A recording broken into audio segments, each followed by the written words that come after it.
अस्सलाम वालेकुम, मैं हूं साजिद हसन। आप मेरा यूट्यूब चैनल देख रहे हैं। पीएसएल जारी है और मेरी ज़्यादातर वीडियोस पीएसएल के हवाले से नहीं होती हैं, क्योंकि मैं समझता हूं कि ये इवेंट जारी है और इसके ऊपर ज़्यादा लोगों का इंटरेस्ट होता है हाइलाइट्स देखना, और उसके हवाले से जो खबरें होती हैं वो छोटी मोटी होती हैं, जिनको मैं कवर भी कर लेता हूँ। और कुछ खबरें ऐसी हैं जिनको मैं चाहता हूँ कि अब वीडियो का हिस्सा बनाया जाए।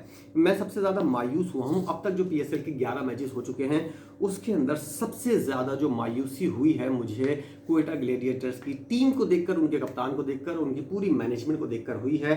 और सर विवन रिचर्ड तो उनके साथ मौजूद नहीं है, और जब भी ऐसा होता है हमेशा टीम की परफॉर्मेंस नीचे की तरफ आती है। और इस बार तो बिल्कुल ही बहुत ज़्यादा तवक्कात थी और कहा ही जा रहा था, और मैं भी यही सोच रहा था कि क्वेटा ग्लेडिएटर जो है अच्छी परफॉर्मेंस का मुजाहरा करेगी, लेकिन नहीं, अब वैसा नहीं है। सब कुछ बदल गया है। और अगर आप चाहते हैं कि बंगलजई को देख के लेकर आप इसका ये इवेंट जो है वो जीत सकें, टॉप के अंदर आ सकें, ऐसा बिल्कुल भी नहीं है। उमर अकमल, मोहम्मद हफीज़, इन लोगों को लेकर आप समझते हैं कि इनकी टीम जो है वो टॉप करेगी, ऐसा बिल्कुल भी नहीं है। मोहम्मद हफीज़, जिसको कोई भी टीम लेने को तैयार नहीं थी, अब उनको आपने बिला वजह ले लिया है और उसके बाद एक बोझ बना दिया है। ना उनसे रन हो रहे हैं, ना उनसे विकेटें हो रही हैं, और वो मेंटली तौर पर भी तैयार नहीं थे कि पीएसएल के अंदर उनको हिस्सा लेना है। वो कमेंट्री की तैयारी कर रहे थे, एकदम से आपने उनको पिक किया। 40 साल से ज़्यादा की उनकी एज तकरीबन हो गई है, 40 साल तकरीबन हो गई है, और अब जाकर आप उनको हंगामी तौर पर, या तो आपके पास पैसे नहीं है या फिर आप खिदमत खल्क करना चाहते हैं, इसीलिए आपने मोहम्मद हफीज़ को लिया है। और इस जिसामत के ऊपर आप उमर अकमल को खिला रहे हैं और आप समझते हैं कि हमारी टीम जो है वो टॉप करेगी। बहुत बड़ी गलतफहमी है। उनके जो मेंटोर हैं, उनके जो मालिक हैं उमर साहब, उनको बहुत ज़्यादा बड़ी गलतफहमी है, और साथ साथ उससे बड़ी गलतफहमी मेरे हमारे सरफराज भाई को है। यार, उनको क्या हो गया है, मुझे समझ में नहीं आ रहा कि उनकी पिक करने की, खिलाड़ियों को पिक करने की सलाहियत कहाँ चली गई है, या फिर उनको यही इस तरह की अगर खिदमत खल्क ही करनी है, लोगों को मौका देना है, तो फिर आप कोई ऐसी एनजीओ खोलें जिसकी वजह से आप लोगों की मदद कर सकें, किसी गरीब की शादी करवा सकें। इस तरह पीएसएल के अंदर आकर आप लोगों की खिदमत कर रहे हैं। साबिक खिलाड़ी जो है, जो कमेंट्री के लिए जहन बनाकर आया है, आप उसको पीएसएल खिला रहे हैं। इफ्तिखार चाचा अब तक नहीं चल पाए, एक 250 किए उन्होंने, लेकिन वो किसी काम भी नहीं आ सके, टीम के किसी काम नहीं आ सके।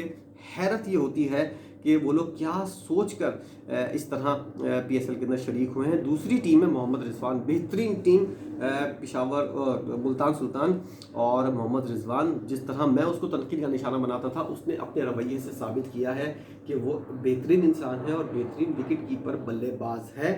T20 और वनडे का, नॉट कि वो टेस्ट मैच के अंदर अच्छी परफॉर्मेंस का मुजाहरा कर सकते हैं, लेकिन अगर इतना बर्डन किसी खिलाड़ी के ऊपर होगा तो वो इस तरह परफॉर्म नहीं कर पाएगा टेस्ट मैच के ऊपर। रिजवान का एक बयान आया है कि कहते हैं शोएब मलिक और इमरान ताहिर की तारीफ उन्होंने की है, और उन्होंने कहा है कि मेरा इनके तजर्बे से कोई मुकाबला नहीं है। प्रेस कॉन्फ्रेंस में उन्होंने कहा कि मैं मजीद 20 साल भी क्रिकेट खेलूँ तब भी इमरान ताहिर और शोएब मलिक के तजर्बे का मुकाबला नहीं कर सकता। उन्होंने कहा कि शोएब मलिक और इमरान ताहिर ओवर कर रहे थे तो मुझे खेलने में मुश्किल हो रही थी। रिजवान ने ये भी कहा कि दोनों स्पिनर्स गेंदबाजी कर रहे थे, मेरे पास उनकी बॉलिंग का कोई जवाब नहीं था। उन्होंने कहा कि पिच अच्छी थी, शान मसूद के बैट पर गेंद आ रहा था, और इतनी बेहतरीन इनिंग उन्होंने 110 रन की खेली है, और शान मसूद भी खुदा के वास्ते चल गए हैं।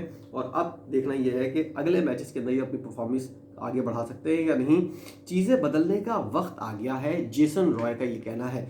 उन्होंने अपनी टीम के ऊपर काफ़ी गहरी नज़र है, उनका ये कहना है कि गैर मुल्की खिलाड़ी जो है कम बैक करने के लिए सख्त मेहनत कर रहे हैं, पिछले मैचेस को फरामोश करके अगले मैचेस पर तवज्जो देनी है। उन्होंने कहा कि मैं जीत में किरदार अदा कर सकता हूँ, बदकिस्मती से हम जीत नहीं पा रहे, लेकिन वक्त आ गया है कि चीज़ें बदले।